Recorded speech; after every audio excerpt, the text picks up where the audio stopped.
Ada buku tentang perang yang sama sekali tidak terdengar seperti pidato kemenangan, tidak gagah, tidak rapi, tidak heroik, dan tidak memberi kita kenyamanan berupa seorang pahlawan yang selalu tahu apa yang harus dilakukan. Slaughterhouse-Five, karya Kurt Vonnegut, justru datang seperti ingatan buruk yang menolak berjalan lurus. Ia melompat, berulang, terasa lucu pada saat yang seharusnya tidak lucu, lalu mendadak sunyi, dan mungkin justru disitulah kekuatannya, karena buku ini tidak hanya bertanya apa yang dilakukan perang terhadap tubuh manusia. Pertanyaannya jauh lebih mengganggu. Apa yang dilakukan perang terhadap cara manusia mengingat, terhadap cara manusia merasakan, dan terhadap cara manusia memahami hidupnya sendiri.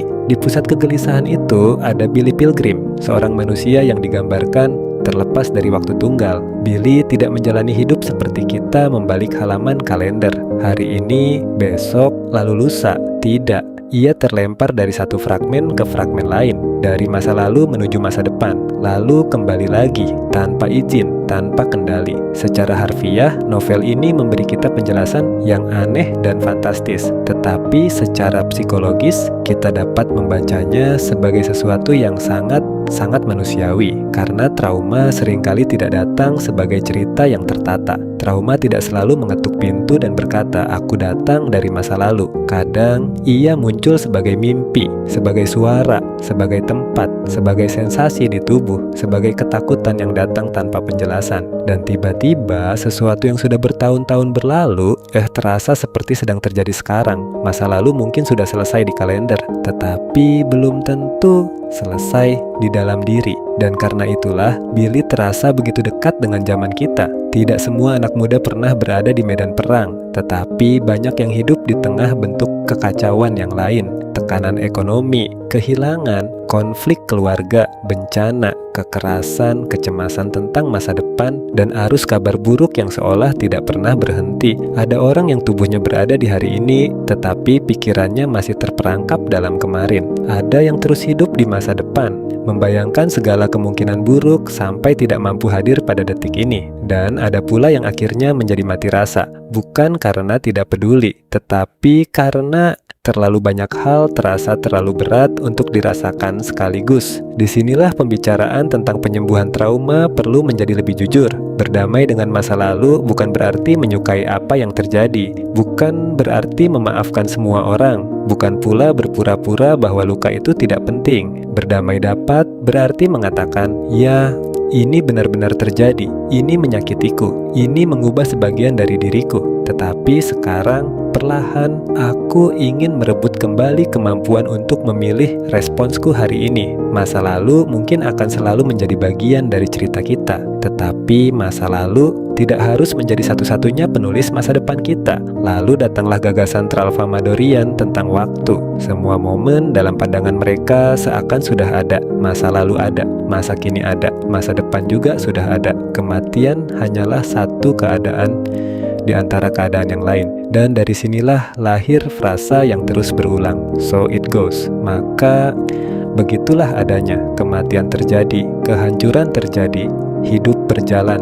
Maka begitulah adanya. Terdengar sederhana, bahkan menenangkan. Tetapi semakin sering kalimat itu muncul, semakin mengganggu pertanyaan yang mengikutinya. Apakah menerima kenyataan adalah kebijaksanaan? Atau apakah penerimaan bisa berubah menjadi alasan untuk berhenti peduli? Fatalisme memang memiliki daya tarik yang luar biasa ketika dunia terasa tidak terkendali. Jika semuanya sudah ditentukan, kita tidak perlu terlalu cemas terhadap pilihan. Jika semua momen sudah tetap, mungkin penyesalan akan kehilangan taringnya. Dan memang ada kedamaian tertentu ketika kita mampu mengakui bahwa tidak semua hal berada di bawah kuasa kita. Secara psikologis, kemampuan membedakan apa yang dapat kita kendalikan dan apa yang tidak dapat kita kendalikan dapat menyelamatkan banyak energi batin. Tetapi disinilah bahayanya. Apa yang terjadi ketika penerimaan terhadap keterbatasan berubah menjadi penyerahan tanggung jawab? Apa yang terjadi ketika kita melihat ketidakadilan lalu berkata,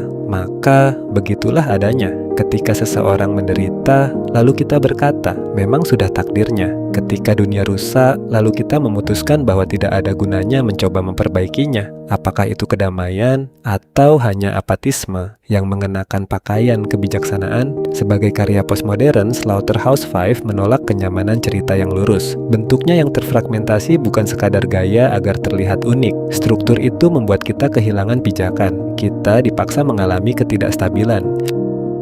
Dan bukankah trauma juga sering bekerja seperti itu? Ia merusak urutan, mengacaukan kepastian, membuat kemarin terasa seperti hari ini, dan membuat masa depan terasa seperti sesuatu yang terlalu jauh untuk dipercaya. Humor gelap dalam novel ini juga bekerja dengan cara yang ganjil. Kita tertawa, lalu merasa tidak nyaman karena baru saja tertawa. Di sanalah satair menjalankan tugasnya. Ia tidak selalu memberikan jawaban. Kadang tugasnya justru membuat jawaban yang terlalu mudah terasa mencurigakan. Saya lebih tertarik pada kemungkinan bahwa novel ini sebenarnya tidak meminta kita mengikuti fatalisme Billy. Mungkin novel ini sedang memperlihatkan sesuatu yang jauh lebih rumit. Betapa menggoda fatalisme bagi manusia yang terluka, sebab karya sastra yang kuat tidak selalu berkata, ikutilah tokoh ini. Kadang ia berkata, lihatlah cara manusia ini bertahan.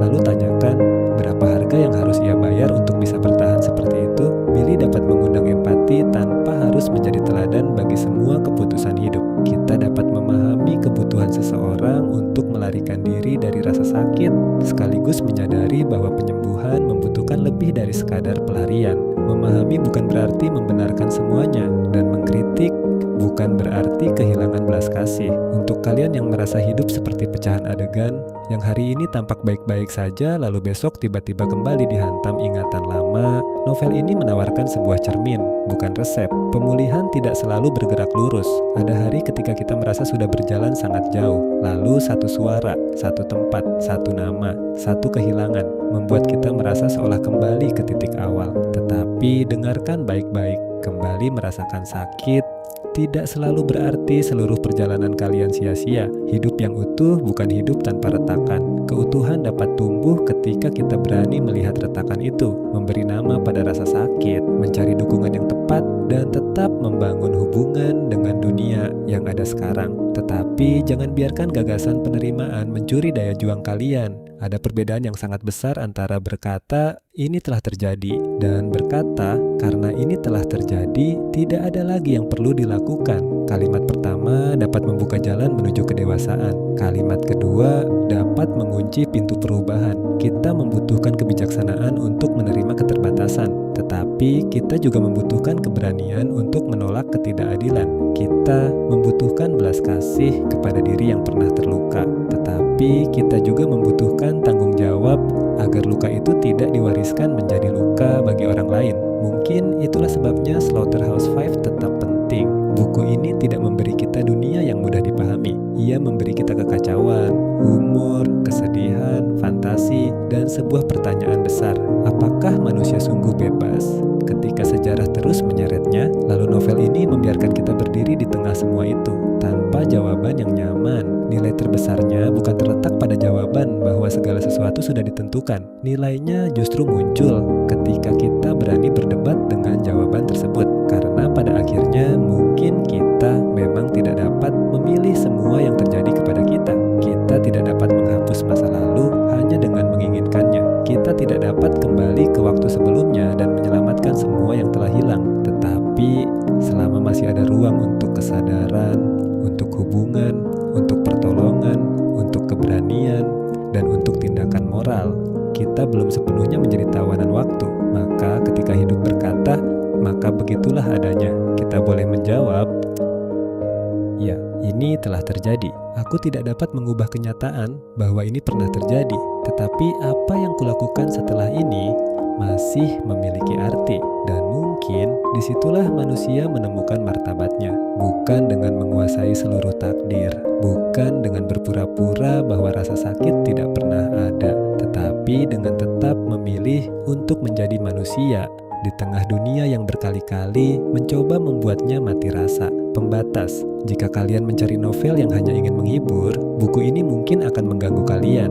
Tetapi jika kalian ingin membaca karya yang memaksa pikiran dan perasaan bekerja secara bersamaan, Slaughterhouse-Five layak kalian temui sendiri. Jangan puas dengan ulasan ini, karena kekuatan novel tersebut justru berada pada pengalaman ketika kalian berhadapan langsung dengan struktur waktunya yang pecah, dengan humor gelapnya, dengan kesunyian di balik satirnya, dan dengan pertanyaan moral yang mungkin masih mengikuti kalian, bahkan setelah halaman terakhir ditutup. Bacalah bukan untuk mencari jawaban siap pakai, bacalah untuk menguji cara kalian memandang perang, trauma, kematian, kebebasan, dan tanggung jawab. Setujui sebagian gagasannya, bantah sebagian lainnya, tetapi bangun penilaian kalian sendiri. Sebagai salah satu karya sastra penting dunia, Slaughterhouse-Five pantas dibaca bukan karena semua yang dikatakannya harus dipercaya. Justru sebaliknya, buku ini penting karena mengajarkan kita untuk mempertanyakan cara manusia menceritakan penderitaan. Rujukan ruang baca, akses literasi, atau tautan referensi